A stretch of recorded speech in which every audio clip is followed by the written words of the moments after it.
Hi everyone and welcome to Asami Rat Care. So today's video is going to be on the natural behaviour of gnawing. So another of my 12 days of enrichment theories, and it's looking at that most rodenty of behaviours, which is kind of chewing, gnawing, kind of really getting into things. It's something that rodents are clearly famous for, because specifically for their teeth. Let's grab somebody. They have very specially adapted teeth. I suspect this is going to be a... Oh baby, let's not try and jump on me. I suspect this may be a bit of an experience trying to show you, but we can see their lovely tiny little teeth there. Even at quite a young age, they're very capable gnawers. I should say, bear with me on the sound for this one. I'm trying a new kind of microphone thing because I know a few people are having problems listening. I don't really know what I'm doing, so we'll see if it works. The rats will probably scratch it, it'll be really, really bad, but hopefully it'll be slightly louder some of the time. Right, so gnawing, how are we going to kind of go about encouraging that in the cage? So the thing with gnawing that a lot of people actually get wrong is you don't need to have rats chew things in order to keep the teeth down. It's one of these real myths a lot of people get confused by. Rats actually keep their teeth down in kind of good shape for kind of chewing by bruxing. So you'll see them sometimes kind of grinding their teeth together, equivalent to a cat's purring. And that's basically what that's for. That is for keeping their teeth trim. So they don't need to gnaw in order to keep their teeth nice and trim. However, it is something that's very kind of important to them. It's a relaxing kind of activity for them. It's quite satisfying. It's a bit like a stress reliever in some respects as well. So it's something we should give them plenty of opportunities to gnaw on. So in order to gnaw, we need to give them something that's fairly hard, but not too hard, something they can get the teeth into that they're motivated to chew. And what they chew varies a lot by rats. You'll find that some rats go absolutely nuts for really, really basic chew type toys, just bits of wood. So what I've done, rather than starting in the cage, like I normally do, because a lot of these items can equally be used on free range or in the cage, I've got a lot of things out of my cupboard of cage equipment to show you. So if I can reclaim my arm from the babies, let's go through some. Yes, that is definitely my finger. They're still at the exploring everything phase. Right, so some of the things you can do, very simple. This is a wooden arch. You can use it as a kind of ramp, you can use it as a house. I tend to use it as a house. Good for chewing on, they quite enjoy that. Natural wood chew toys. Little kind of wooden perches, which I've kind of some clicked on there, and they're quite enjoying that.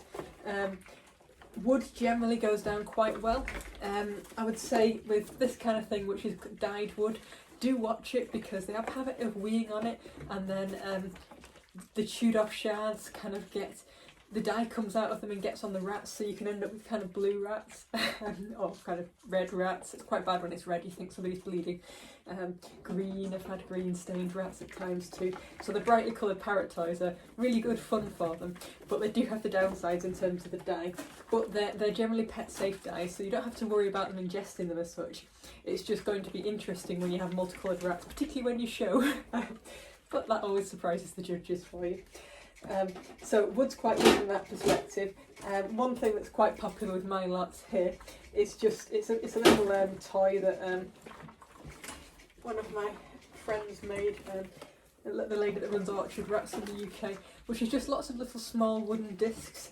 This is remarkably popular, I think, because it is quite small, so they can get their teeth into it quite easily. So that quite often goes on small cages, like travel cages and such, to help keep them entertained. Oh, little babes. So that's quite a good one. If you're having no luck getting them to chew wood, or they're not particularly interested in wood, one of my next favourite things is, and this does have some more wood in it to be fair, but this stuff, pumice stone. Pumice stone is calcium based, which means it's quite a good chew for them generally. Oh, you're quite interested in that. You've not had this yet in your cage, have you? Oh, you're just interested in me? No, it's just me. Yes, so I will try and get them gnawing on something in a minute, but I'll be honest, at the moment they're just fascinated in playing with people. But yes, so pumice stone is great because it's got quite good mineral content, and anything that kind of helps up calcium in young rats is quite a good thing. And actually in all rats it's not bad. You can also get, check that nobody is currently hanging off from it. Yeah, good girl. Let's just turn you around a bit. This kind of thing, which are mineral gnaw blocks. Now, my does that are pregnant go absolutely mad for these. I think they realise that there's calcium that they need in there, and so they kind of like jump on the kind of opportunity and will chew it like mad. Cuttlefish bones is another good thing for gnawing, and again it's got this kind of mineral content from the calcium. So all these things are quite good considerations, and some rats will go absolutely mad for that kind of calcium-y stuff. And we'll gnaw that one quite happily. So worth trying something like that. Yes, that's my ears. You can get things like chew sticks and such. To be honest, they're no better than gnawing their food, and quite often quite high in sugar, so I don't tend to bother with them unless I'm really spoiling them as a bit of a treat.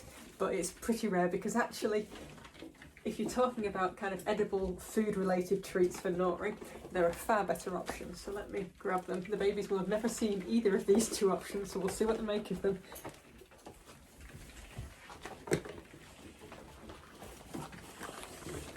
So what we have here is two little plant pot lids full of nuts in their shells, and bones. These are chicken and a bit of duck bones, ready roasted from Christmas. So the babies have not ever seen these before. However, you might get the impression that this little chap has already figured out that the bones are very desirable food. It doesn't take them long. The chicken's from my dinner this morning, so it's still got a bit of chicken on it. So these are absolutely great motivation from a gnawing point of view. That's a little bit big for you, Pipsqueak. Yeah, that's better sized. Go on. The nuts in the shells are a little bit harder for the babies to get into. They're quite round, and they have to chew through the shell, and they get lovely nuts inside. And yet, weirdly, even though they've never seen these things, instinctively they tend to figure out that they're food, particularly the chicken bones. Chicken bones are, generally speaking, very high reward. Pretty much every rat that I've got for has gone mad for them. And I should say, I do cooked chicken bones.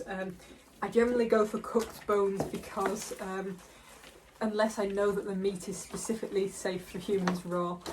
Rats can probably handle better than us, but they can still get affected by things like salmonella.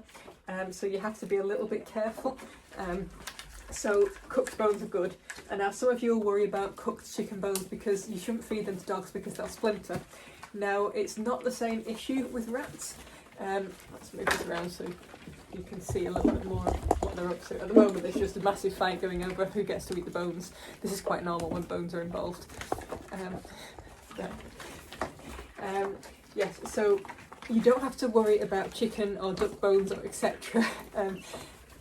Splintering with rats, because rats gnaw the bones. That's part of them being rodents, part of their kind of gnawing behaviour, whereas dogs crush them and that can cause the splinters. So generally speaking, cooked chicken bones are great, and it's generally something that most people will have around. If you want to make them keep for a while, then roast them in a slow, kind of a low oven for a few hours at least, and that will dry it out really crispily. It'll keep a lot longer. Or if it's got fresh chicken on it, then make sure you give it them in a day or two. You don't want it to go off and go bad for them. But as you can see, there is lots of very happy kittens here right now, and the fact that they're tucking straight into kind of gnawing without even thinking about it, it's just an example of what a great kind of supply kind of treats bones are. Nuts, if I put them in the cage, they will go down very quickly, but they're not high value enough for them to do work on free range for them. They can't get that instant hit, they have to work to get into those. Plus, little baby jaws will struggle quite a bit to get purchase on this. They'll do it, I don't doubt, but it's one to kind of bear in mind. I'll chuck some of them in with the adults later on as well, and actually probably a few more of the bones that I've got if the babies don't steal them off. The other advantage of something like bones, either on free range or in the cage, is they do what the babies are doing now. So one will get it, run off with it, chew it for a bit, then the others will chase it, catch it, and it's like really good little exercise. Good way of you getting your rats running if we go back to day one. And keeps them very, very, very happy. And you get to see the adorable sight of a baby trying to pick up a bone the size of itself. I'm still enjoying it. But yes, so that's a bit about gnawing. Well worth encouraging. If you're going to do it with food, make sure it's kind of like, if you can get it as a healthy option, and bones are a great example of that. And yeah, it's just lovely to see them. I did once put a chicken carcass in with 4 babies overnight. Only 4, I should say, and I found 2 bones left in the morning, so don't expect to find a lot, and they will chew it all. You do need to watch bones actually with older rats, so like if you've got kind of 18 months plus, they are quite high in some of the minerals that are quite heavy on the kidneys, so I would restrict those to a very rare treat. But with babies like this age, they're pretty much perfect treat for them. They're packed full of vitamins and minerals that they need to grow and to grow their own bones extra strong. So that's why I particularly enjoy giving them to the babies, so it had to be the baby's turn tonight. So over and out from me. Hopefully this sound has worked better for those of you that were struggling to hear me. We shall see. I've never used this thing before, so if you can give me feedback if it is better, then I will continue to use it. So goodbye from me and see you tomorrow.